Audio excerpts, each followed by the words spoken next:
Live right here on the early line on this Tuesday, still reacting to everything we saw on a doubleheader of Monday Night Football. We'll go to Western New York in our next segment. But, Joe, one of the reasons last night was so critical, not just a doubleheader, not just history in Cincinnati for Jayden Daniels or the game itself, is because already, even just 3 weeks into an NFL season, the result last night would implicate these two teams in what their season would be. We'll get to the promise and the optimism for the young rookie quarterback Daniels and his Commanders team, now with a winning record, 2 straight victories at 2-1 in just a moment. But, of course, our first focus must be on Cincinnati. The Bengals, unlike the previous 2 seasons, when they had also started winless 0-2, they had won week 3. They went on a run. The Bengals, one of 2 teams, Joe, since the playoffs expanded in 2020 around the National Football League to start 0-2 and make it to the postseason, as they did in 2022 and as they were on track to do a year ago, winning 4 of their first 5 after they started 0-2. However, this year, their season's already over. A Bengals team that entered the year with Super Bowl aspirations again, that had a disastrous offseason, that blended in to the start of the regular season. Jamar Chase unhappy with his contract extension, did not receive his big raise and payday. T. Higgins, under the franchise tag, injured in the opening 2 weeks. He was back last night, and they were great through the air, but it meant nothing. The Bengals are now 0-3. Throw the Super Bowl out the door. Never in the history of the National Football League have we seen a team start 0-3 and hoist a Lombardi trophy. And their opportunity to make the playoffs, slim to none, and Slim is also walking out that door you threw the Lombardi out of as well. Just once since the year 2000 has a team started 0-3 in the National Football League and made the playoffs. It was the Texans in 2018. It's why the plus money price is now on the Bengals to make the postseason. It's little. You have such little room for error now, Ben, moving forward. And you know what they say, it still applies. Obviously, any given Sunday, anything is possible. But I would say, you have a slight pulse. We're about to flatline here with the Bengals. But I all of a sudden now, is playing Carolina this week a given? Does anybody think that a rejuvenated Andy Dalton is somehow going to be taken lightly? Because it looked like the Raiders took him pretty lightly. But judging on that defense of Cincinnati, I don't know what can change, Ben, with how bad that defense is, that they can't stop anybody or get to the quarterback. This could be over, and that means the Zach Taylor era, as far as I'm concerned, should also be over. Yep.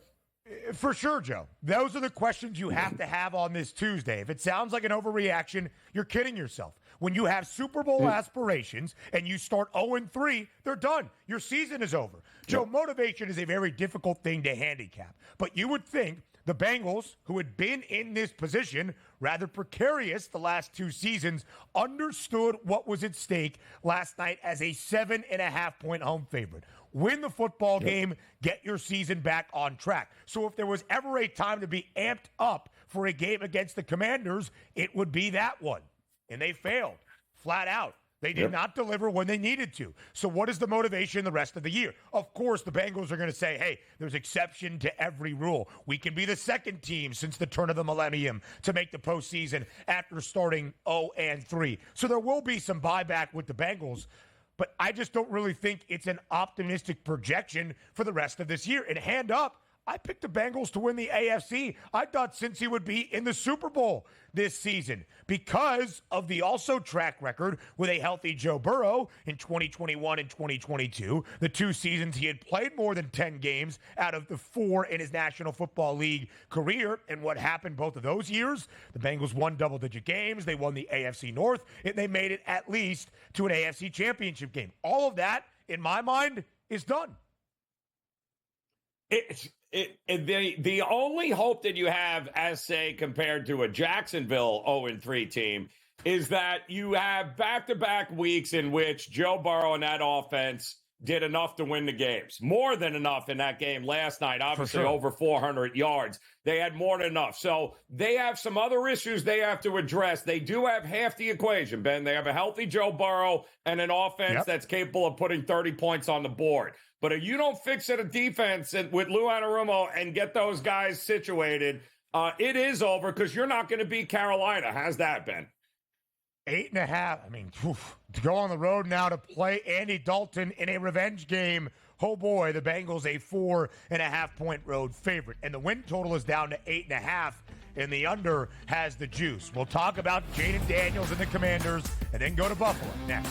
Joe, whether it was 2021 or 2022 or 2023 or even the end of 2020, the Buffalo Bills have been right alongside the Kansas City Chiefs to win an AFC championship and in terms of their Super Bowl odds. And in all 4 of the years I referenced, the Buffalo Bills were a favorite to win the AFC East, and they won the divisional crown in the AFC East. They did not enter this year as the favorites to win the division. It was the New York Jets and Aaron Rodgers. There was a thought that maybe Buffalo would regress slightly this year because Stephon Diggs and Gabe Davis and many of the names that we had come to know on the defensive side of the football were gone.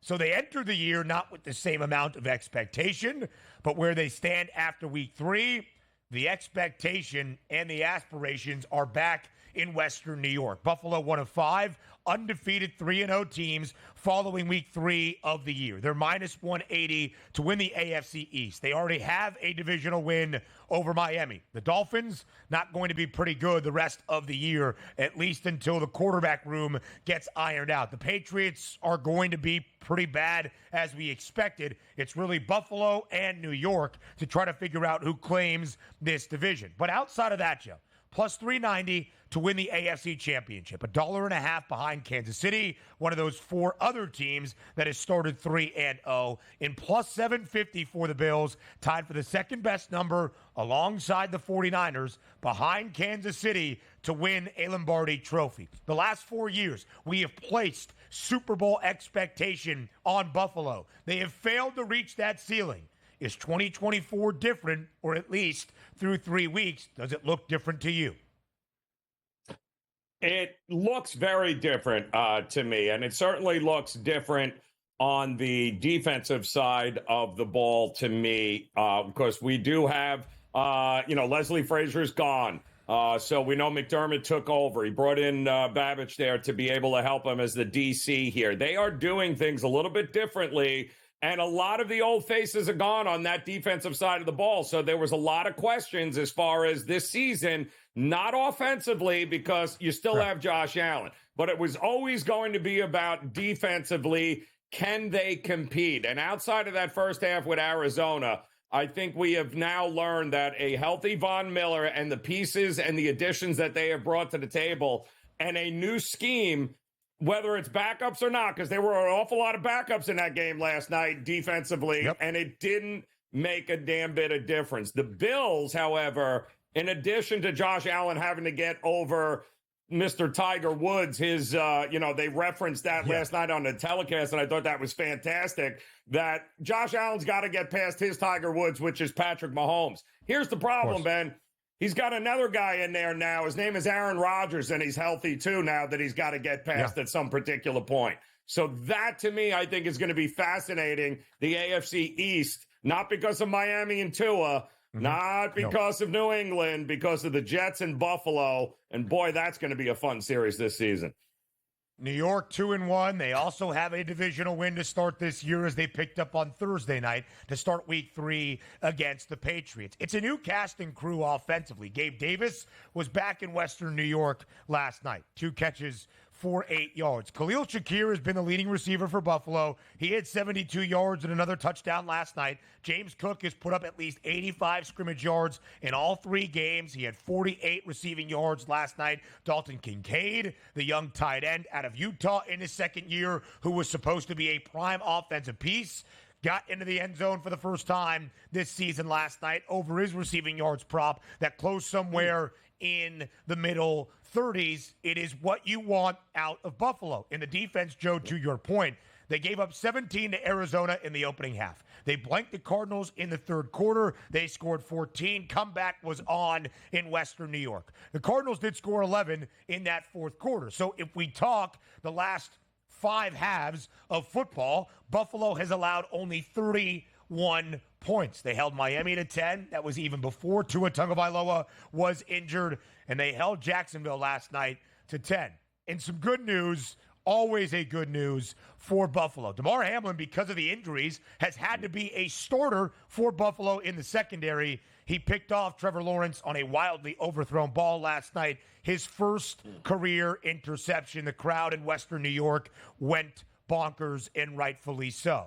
So Buffalo, a true Super Bowl contender, a true AFC contender in my mind. But to your point, Joe, getting past Tiger Woods or the Kansas City Chiefs has been the issue. Buffalo has won the AFC East each of the past 4 years. They have made it to the divisional round each of the past 4 seasons. Championship game in 2020 where they lost to the Chiefs. They have now been bounced out of the divisional round in the last 3 seasons. The last 2, they've had home field advantage. So 3 of the 4 AFC East titles, that has resulted in getting bounced in the divisional round. 3 of the 4, they have been bounced from the postseason by Kansas City. The postseason is what Jacksonville was trying to get back to in 2024. It will not happen. The Jaguars are now 0-3. To your point, Joe, if there's going to be an 0-3 team to make history this year and become just the second since 2000 to start 0-3 and get to the playoffs, maybe it's Cincinnati because the offense looks good, the defense looks bad. Nothing for Jacksonville looks good. They're the 3rd worst scoring offense in the NFL after 3 weeks, averages 13.3 points per game. And the 17 that they scored, their peak so far this year back in week 1, all came in the opening 2 quarters in Miami. Yeah. You know what looks worse than even that, though, Ben, is the fact that you just inked a 5-year, $275 million contract extension with a quarterback that has now lost 8 straight starts, has thrown 11 touchdowns and 8 interceptions during that span, and again looked like he had no clue what he was doing last night. But hey, congratulations for being up there with Burrow and Mahomes because, yeah, you guys are in the same category. It's tough, Joe. It really is to pay somebody immediately and see this be the result, not based on injury, just based on performance. 21 of 38 for Trevor Lawrence last night, 178 yards, a touchdown, and an interception. Well under his passing yards prop of 226.5. He has not thrown for more than 220 so far this season, and the completion percentage gets worse by the week. See you, Jacksonville. Pack it up. The season is done. Injury news around the NFL next. One of my favorite things to do during any NFL week throughout a regular season is react to our reactions, to reset after a week comes to a close, and what the odds have updated and what the outlook now appears to be for teams around the NFL. Joe, we talked about Buffalo now tied for the second best price to win a Super Bowl in this season at plus 750. Still $2.50 behind their kryptonite, the Chiefs. The Chiefs are also the kryptonite for the San Francisco 49ers when it comes to winning a Lombardi trophy, knocking off San Francisco twice in the last 5 Super Bowls. Now I bring up the 49ers because unlike Buffalo and Kansas City, who are 2 of the 5 teams to start perfect 3-0 throughout the opening 3 weeks, the Niners are 1-2, and it does not look overly optimistic moving forward based on the injury bug. Christian McCaffrey is going to visit an injury specialist to look at his Achilles tendonitis in Germany. Joe, anytime you have to go to Germany because you are seeking treatment that is not FDA approved, it's not a good thing. It doesn't mean, hey, this guy's back by week 6 at the end of his stint on the IR. It could be dismal. Now, Jordan Mason has been good, and frankly, the ground game has not been the issue for the 49ers. But when you take the reigning offensive player of the year out of your lineup, and maybe the best offensive piece in the National Football League, it is never good news. And having to go to Germany to get your Achilles taken care of is also rather pessimistic, in my opinion. It's a very strange situation that he's got to go to Germany to seek treatment here, which is I find fascinating at this point because they're calling it an ongoing Achilles tendonitis issue. And anytime we're dealing with Achilles, then, we know we're one step away from it just blowing up the whole calf, and that's going to be the end of it. So this is not great. And for them to for this just to come out, even though the MRI was clean, then McCaffrey must feel there's something going on there, because nobody, and I mean nobody, would be on the field faster than McCaffrey. Maybe this is just a way where he even knows, Ben, there's something not right here, and what good is it if it's not right? And he goes in there and then he gets lost for the entire season and he blows out his Achilles. So this is neither way. This is a good situation for the 49ers or McCaffrey. You're completely correct, Joe. You don't know exactly what the long-term prognosis is. We are not doctors. We'll ask Dr. David Chow about this across the SportsGrid network, I am sure. But I'm not going to give Donnie Rightside too much credit, but he is good at being Dr. Donnie when it comes to calf injuries and Achilles issues. It's not just like, hey, put a brace on it, see you in 2 weeks. Right. When there is an issue with that part of your body and the lower leg, it takes a while to recuperate.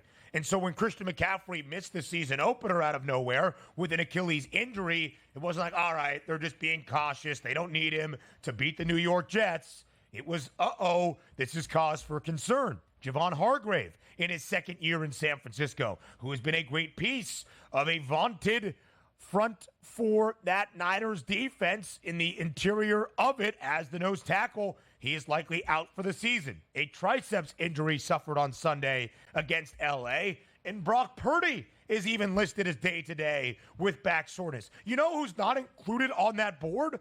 Deebo Samuel with a calf injury, who missed the game against LA. George Kittle, who missed the game against the Rams. Charvarius Ward on the other side of the football. Trent Williams left for the locker room. There are so many issues for San Francisco, Joe. It is not what you want to be the case for a team expected to win the NFC. A team that was -2 Bills to win the NFC West once again. A team that was so short to win the NFC, they were half the price of everybody else in the conference and then some after week 1. That is not the case here after week 3. No, and a unbelievably shocking loss to go along with it, Ben, for a Shanahan 49er team that went up 2 touchdowns in the second half, had been 50-0 under Shanahan. 50-0. And somehow they blew a 14-point lead in the second half of that game. There's only so many guys that can go down where the level of play, it starts to snowball. And it did in a big way in that game. Yeah, it certainly did, Joe. They led by double digits early in that fourth quarter. You saw the price. The Niners now plus 460 to win the NFC Championship. Again, they were half the number of everybody else around the NFC after week 1. They're now 40 cents in front of Philly, less than $1.50 in front of Detroit, and a group of teams at 10-1 to keep your eye on. Hour 2 starts next on the early line.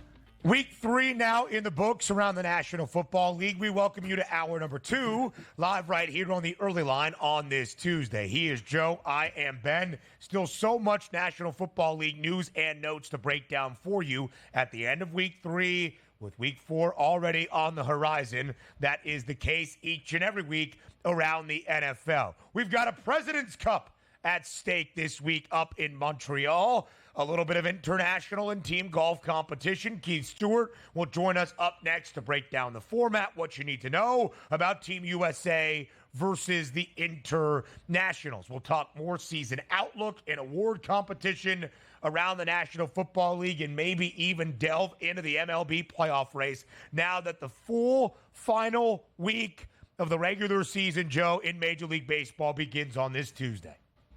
Yeah, it's getting to be fun time, and don't blink because the NHL and NBA will be here before we know it as well, Ben. So unbelievable time of year.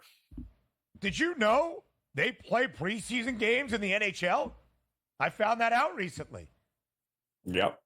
Well, it's big news here because the Panthers are your champions in the boy, they're you can't even get yourself a ticket to a preseason hockey game right now, Ben. That's how sold out they are. Sunrise, the Sunshine State, is like the hockey capital. You got the Panthers, You got the Lightning. Yep. who needs to be in New York or the Northeast for hockey. Anyway, Joe, let's break things down around the National Football League. We'll save the NHL conversations for a later date. A great headline here on this graphic, but not great news for the Chargers. The unplugged Chargers, says Joe Frizo, our producer extraordinaire. Derwin James suspended by the NFL League office for a game without pay. He's a repeated violator of illegal hits that violate safety protocols in the National Football League. Not great there. Decent news for Justin Herbert as x-rays came back negative on his aggravated high ankle sprain, but still he's going to be day-to-day questionable moving forward at the quarterback spot. And if you want to make sure your banged up quarterback who's probably less than 100% can stay upright, you need your bookends on the offensive line to be healthy. Not the case. Joe Alt, who got a welcome to the NFL moment from TJ Watt on Sunday in Pittsburgh, to miss time with a sprained MCL. Not expected to be overly serious, but still going to miss at least a few weeks. And the left tackle, Rashawn Slater, his Sunday status in doubt as the Chargers get ready for their second divisional game of the year, hosting Kansas City. A pectoral injury for Slater, Joe. Yeah, not good at all here. There seemed to have been a formula at play here. We knew Justin Herbert was hurt heading into the year, right? There were still a lot of questions. And what we saw the first couple of games, Ben, was Harbaugh making it all about the running game and very little about Justin Herbert in the passing game, which works when you're playing less than defenses. When you can't run the ball like you couldn't against, Pittsburgh, then if you're going to have to rely on Justin Herbert with a bad leg, bad ankle, whatever it may be, he becomes a sitting duck, and that is a problem moving forward, especially against the defense here of Kansas City that's not going to allow them to just run the ball down their throat.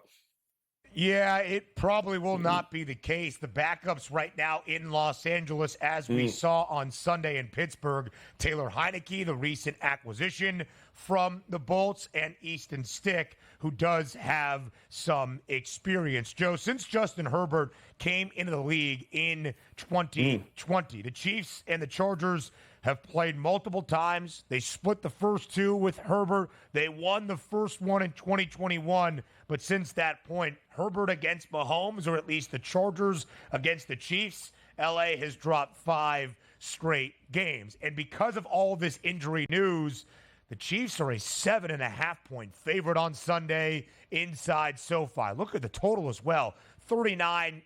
If Herbert is just going to hand it off, you're going to probably put in Taylor Heineke. Maybe Jim Harbaugh suits up in his former Chargers uniform as well. It's just, to me, Joe, an indication of how banged up the Bolts are. I'm not saying it makes sense to bet the Chiefs laying 7.5, especially knowing how prolific teams have been covering numbers as a 5.5-point underdog or greater this year. And the total for Sunday is less than 40, 39.5. It just, I think, dwindles a little bit of the optimism for LA. That was 2-0 in a matchup against another 2-0 team in Pittsburgh on Sunday. They led at the break. They were blanked in the second half, and now they're more than a touchdown underdog against KC. Yeah, and you know what else, too, is kind of crazy here? Bosa left that game again as well, and now he looks like he's lost for it. So, that should shock absolutely nobody. Most people didn't even realize he was still on the team. But I think the offensive line issues are concerning here, Ben, given the fact that you might be able to be competitive, right? And maybe even steal a game with a backup quarterback. At least that's what backup quarterbacks should be able to do if Joe Alt and Slater and company were healthy. Right. But when you mix in backup quarterbacks and now I've got backup linemen, oh boy, this is a recipe for disaster. Yeah, it's a really good point, Joe, especially if you're going to have that reserve quarterback try to continue what Greg Roman and Jim Harbaugh have brought to L.A. Run the football down your throat. Well, if you know the backup quarterback is not likely to throw and the Chiefs are going to stack the box and sell out to stop the run, but you had a good offensive line, maybe you neutralize that. With a banged-up offensive line and injuries on the defensive side of the football, not exactly great for a Chiefs defense that won them the football game on Sunday night in Atlanta. other injury news around the National Football League, or at least just some headlines. Andy Dalton to remain the starter for Carolina. As we shared, the Panthers only a 4.5-point underdog at home in Charlotte on Sunday against the 0-3 Bengals. If you would have told me the Bengals would be the winless team in that matchup, I would have laid a very large wager that you were incorrect. Gardner Minshew, for the moment, as they're making some business decisions in Las Vegas, is still the starting quarterback for the Raiders. Behind him is the second-year pro, Aiden O'Connell. Joe, do you expect to see a change at the quarterback spot at any point of this season for Las Vegas? Again, was it really Gardner Minshew's fault there? I don't think so. And is there really, what's the difference? It's not like you're going from Bryce Young to Andy Dalton, where you've got, crazy experience versus a rookie. Both of those guys have their limitations. And I do still think Gardner Minshew gives you the best chance to win if you're the Raiders. But he's going to need help, and that's what they got to figure out. Aiden O'Connell made 10 starts last year. It's not like you have a young rookie you're trying to find out a ton about, so you can see if it's worth drafting somebody if you end up in the top 5 or top 10 of the 2025 NFL draft, which the Raiders are certainly on course to do. You're going to get a quarterback, would be my guess. My only issue with Las Vegas, not even an issue, just a question, what is Devontae Adams still doing out in the desert if things go south, especially with that signal caller? Sam Laporta, a low ankle sprain for Detroit. Not great news. Expected to maybe miss a game or two, but not as terrible as it could have been for a tight end who set many a rookie record last season for tight ends. Joe, the Browns allowed 8 sacks to the Giants on Sunday, and now they're going to have even more offensive line injuries. Wyatt Teller is going to miss multiple weeks, could be eligible for injured reserve for Cleveland. Oh boy, it's not good for the Browns. They had just gotten everybody finally practicing last week, the original 5 offensive linemen. Things were looking up, and now that's it. Conklin didn't play. Teller's hurt now again. All right, well, it was nice. Thanks so much for playing here, Stefanski. I think Kevin Stefanski is longing for Joe Flacco to be back. For whatever reason, it unlocked his offense in a way that Deshaun Watson has been unable to. After week 3 of this 2024 NFL regular season, let's check in on the odds, not just for team outlook as we did in the opening hour plus, but in the individual races with 2 quarterbacks putting on a show last night that now top each market. We start with the MVP. That's at least where I would like to begin because, Joe, I got a little bit heated when we were discussing the most valuable player award odds earlier in the opening hour. Patrick Mahomes is listed as a co-favorite right now with Josh Allen. It's incorrect.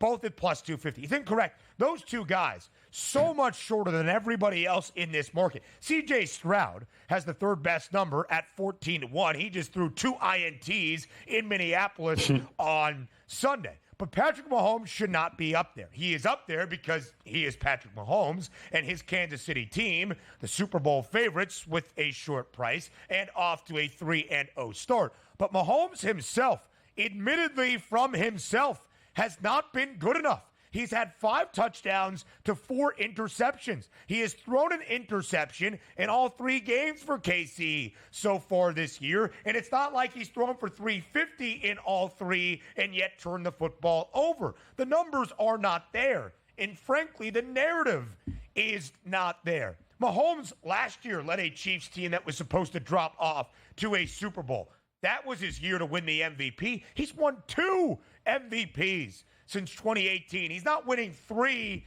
in 6 years, or make it 7 years now as the starter for Kansas City. It's just an incorrect number on Mahomes. By the end of the year, if the stats are up there, for sure he should be a front runner for the NFL MVP award. Not where we are right now after week 3. But and there's always a but here, Ben. We also, what he does have is history. And we also know that the last couple that he's won, and correct me if I'm wrong, We were kind of having the same conversation at this point because Kansas City usually starts very slow during the beginning of the season. A lot of changes over the last couple of years with Kansas City here. But the one thing that has never changed is by the time we got to November, Kansas City playing its best football. Nobody remembered how bad he was in September and how bad the team was. And then what have you done for me lately? It's the same crap we had to go through with Tom Brady. It was the same thing where we'd just be like, why is he the favorite here? They're not any good. Yeah, well, no, it's usually by November. Unless he is 500, he is going to be at the top of this board from now until eternity, Ben. And he's earned it. He's earned that kind of in September. He's earned that kind of clout at this point. Certainly so, right? And it is, as we always say, the individual races are correlated to your team's success. If Mahomes is going to lead Kansas City to an AFC championship, or at least through the regular season, the number one overall seed in the 8th or 9th consecutive AFC West divisional crown with another 12-5 season, he is going to be considered for this award. I'm just arguing right now based on the stats. In fact, Joe, when you look at the stats and you look at quarterback rating, Mahomes' rating is 17th best among qualified starting quarterbacks in the National Football League, 89.9. You know the best passer rating? It's Josh Allen at 133.7. Josh Allen, in my mind, should be the MVP frontrunner. Not a co-favorite, but just the favorite. 7 touchdown passes to 0 INTs. Did fumble once in their opening game this season against Arizona. But the kryptonite for Josh Allen has been his ability to put the ball into chances where it can be taken away. He has not thrown an interception so far this season. He has the second most touchdown passes with 7. In fact, Joe, we have seen so far throughout this year 15 NFL quarterbacks throw for at least 4 touchdowns. Only 2 have done so without throwing an INT. Josh Allen and sadly Joe Burrow, who has 5 touchdowns to 0 interceptions, but also 0 wins for Cincinnati. Yeah, so it's an interesting question, Ben, because what would the number be? What do you think? Is he closer to 5-1? Is there that big a difference? For stats aside, obviously, is there that big a difference between Mahomes and Allen? Because they're both priced about the same, but because of the start of Allen, he should be a clear. You're not going to make that number less than 250, are you, for Allen? No, I think so. Josh Mahomes Allen has got to go up. Mahomes 5-1 plus 550, 6-1. Something like that. I think there should be that disparity. And if you want to say Mahomes has the second best price in front of somebody like C.J. Stroud, who even has the third best number at 14-1, and there's that many tiers and levels of drop-off, I'm fine with that. But Josh Allen should be well in front, and not Mahomes at plus 300 and Allen at plus 125, but just Josh Allen in front of Mahomes. But, Joe, because there is so many levels of drop-off here, it is kind of worth talking about some value. You've got C.J. Stroud, who hasn't been great. 2 INTs last week against the Vikings, but he doesn't often turn the football over. Is there value on Stroud? Is there value on Jalen Hurts? Lamar Jackson, the reigning MVP winner. If Joe Burrow can resurrect Cincinnati, maybe.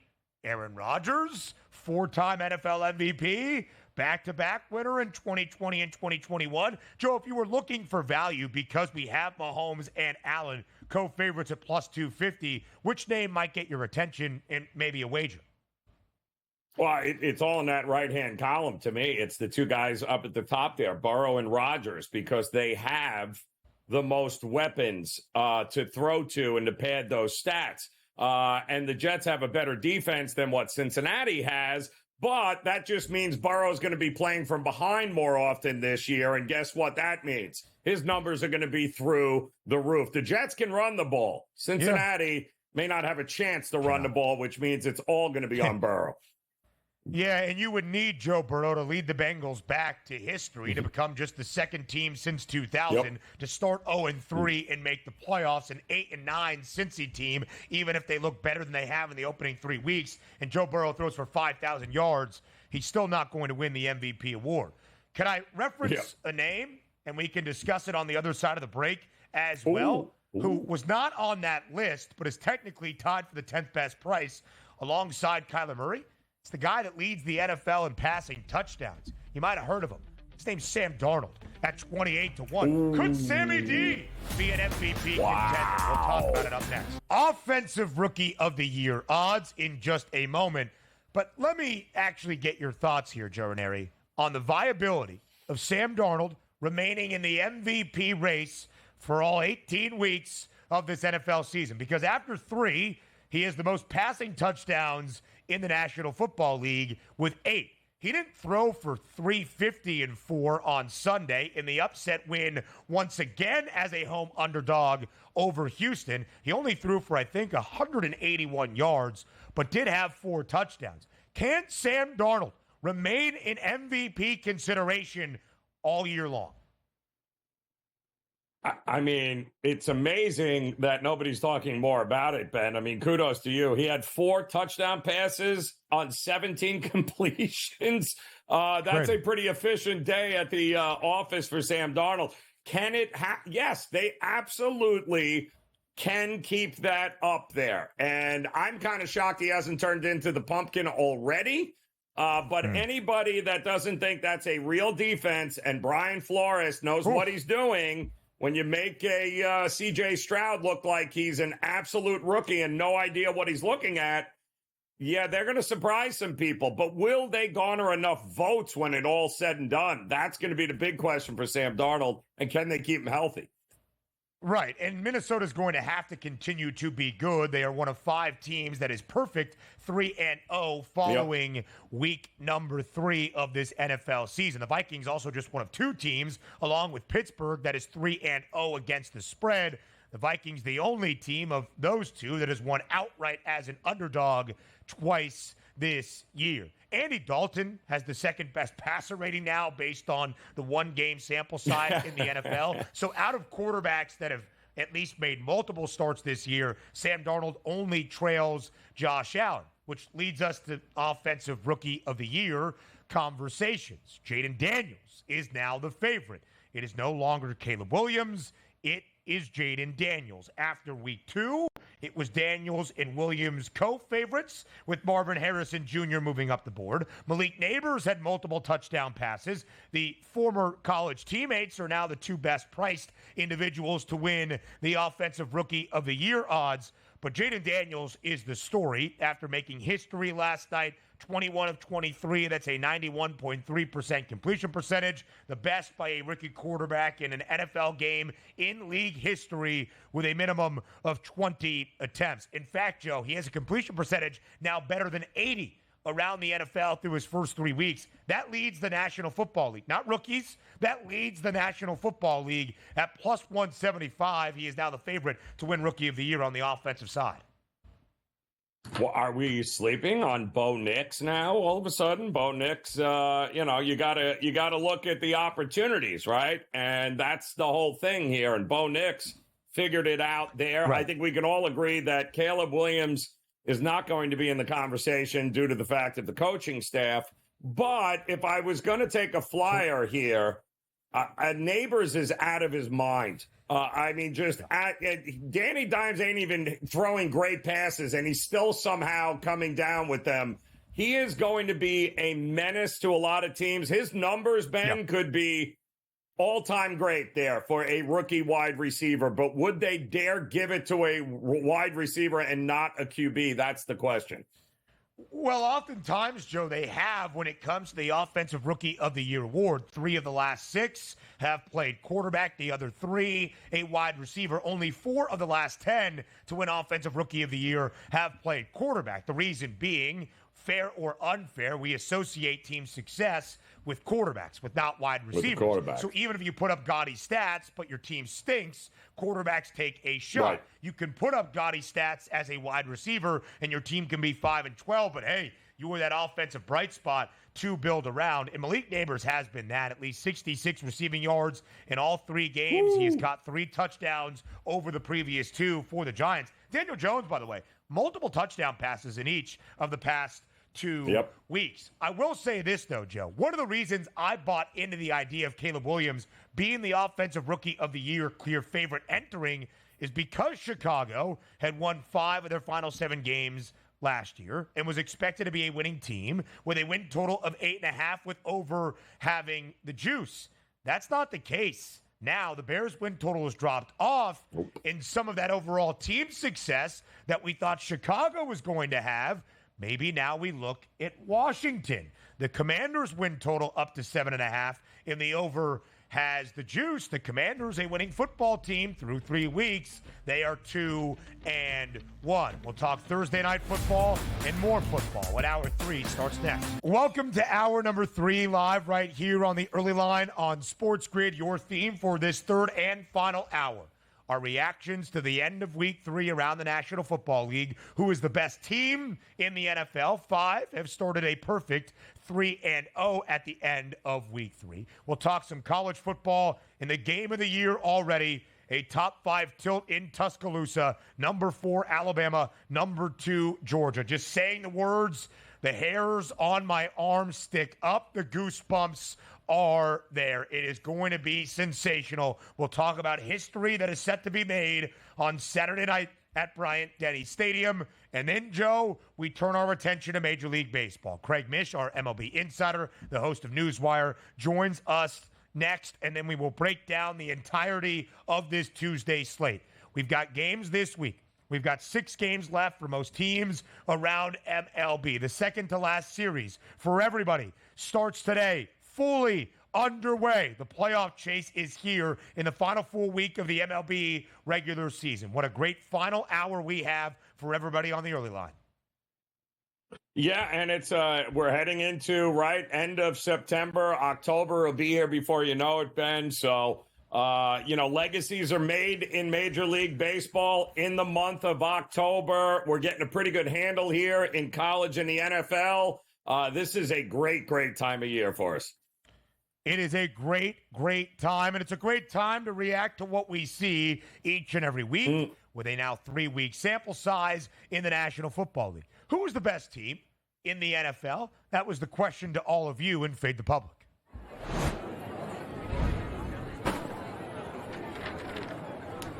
Now, only 2 teams were listed, and then we had other, and if you selected other, we asked for a reply. We listed the Buffalo Bills and the Kansas City Chiefs, 2 of the 3 best prices to win a Super Bowl, and San Francisco is that third team. We're not feeling overly optimistic about the 49ers. Injury concerns aplenty for San Fran or other. But, Joe, the public going with Buffalo. More than 51% of the votes on the Buffalo Bills, well in front of the Chiefs, despite the fact that Kansas City is also 3-0 and well in front of Buffalo still in the odds markets. Which way did you vote? Yeah, I got to say, through 3 games, I kind of agree. What we have seen from them has been pretty impressive. And I think they're doing it with some new pieces. And we mentioned it earlier, Ben. I'm more impressed with the defensive side of the ball than the offensive side of the ball. And did you notice also the expression on Josh Allen as he's playing in these games now? Does he seem uptight to you? Does he seem like, even before, he looks like he's in a really good spot, and I think that is fantastic news for the Buffalo Bills and Buffalo Bill fans. So I agree. I think they are, right now, the best in the National Football League. Depending what emphasis you want to play or pay on drama, or if there was actually drama and poor relationships between a couple of former Buffalo Bill wide receivers and Josh Allen, I'll let you do that. But there is no doubt, even with a cast and crew that on paper seems like it is a negative as compared to the last few years, it really has not been. Josh does seem happy. Khalil Shakir has stepped up. Dalton Kincaid, the best game of his season so far. James Cook continues to be consistent, both on the ground and as a receiver out of the backfield. At least 85 scrimmage yards in all 3 games for Buffalo. Keon Coleman finding pay dirt last night, the rookie wideout out of Florida State via Michigan State. It has been a good recipe this year for Buffalo. Joe, I voted for Buffalo. I wanted to vote for other, but I couldn't really think of anybody that really deserves the vote right now. Again, I was high on the Bengals entering this year. They have not been good. How about the Ravens? Entered the year with the 3rd best Super Bowl price. No. The Cowboys, absolutely not. The San Francisco 49ers, still the NFC favorites, ever so slightly, tied for that second best price alongside Buffalo to win Super Bowl 59. I don't know how you could argue the Niners being one of the best teams so far in the NFL. Even if your outlook remains optimistic, I would not be. Injuries, a huge concern for San Francisco, not just week 4, 5, or 6, but really beyond that. Christian McCaffrey headed to Germany to get his Achilles tendonitis checked on. Now, we mentioned it. Those two teams that we listed, Buffalo and KC, two of the 5 teams, that have started unbeaten 3-0. The 3 others, Seattle, Pittsburgh, Minnesota. Joe, our guy, Mammoth Hops, a frequent replier and a frequent visitor of SportsGrid. We appreciate his time and patronage always. Did reply with Minnesota. We talked about Sam Darnold and his MVP candidacy. You've got the Vikings off to a surprising 3-0 start.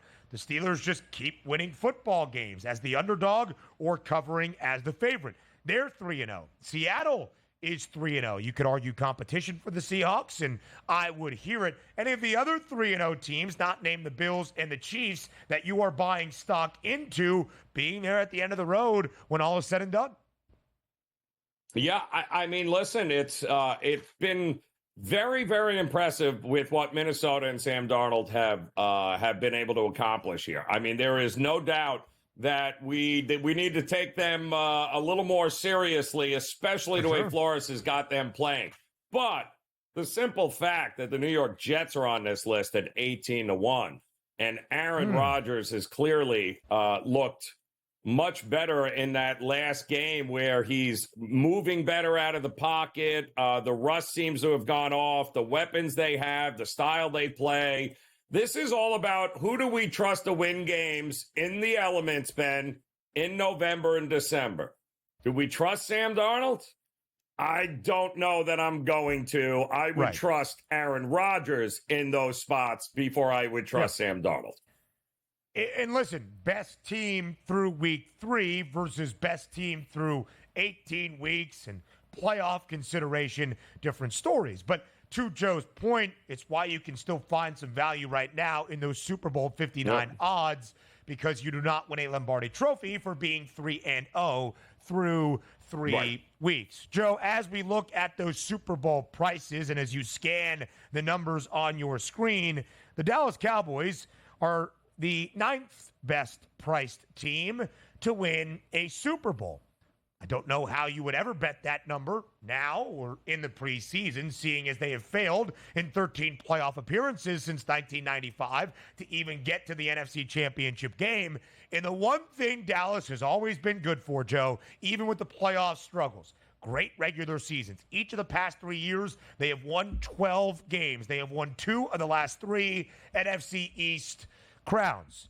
Dallas will get us started in week 4 on the road in MetLife against the New York Giants in a divisional duel. Both of these teams are 1-2. The Cowboys look lifeless offensively outside of Dak Prescott and CeeDee Lamb. There ain't a whole lot going. Defensively, they look like a shell of what they had been the past couple of years under Dan Quinn, now under the guidance of Mike Zimmer. And yet the Cowboys remain a 4.5-point favorite on the road in New York. The early look for Thursday Night Football, what's it telling you? Well, it's telling me that the Cowboys have some serious issues, and the issues have more to do on the defensive side of the ball than anything else. I don't know what they thought they got on that side of the ball, but outside of a lot of finger pointing, no, that's never a good spot in 3 games here, and already we've got guys on both sides of the ball pointing fingers at their teammates. Ben, we all know how that ends, and it's not good. It's usually with a coaching change at some point during the season. Oh, boy. And Mike McCarthy, not like he's under contract beyond this year. The Giants, Joe, since the start of last season, are 9-9-1 against the spread as an underdog. 19 of 20 games a dog. Just saying they're not all that bad covering numbers.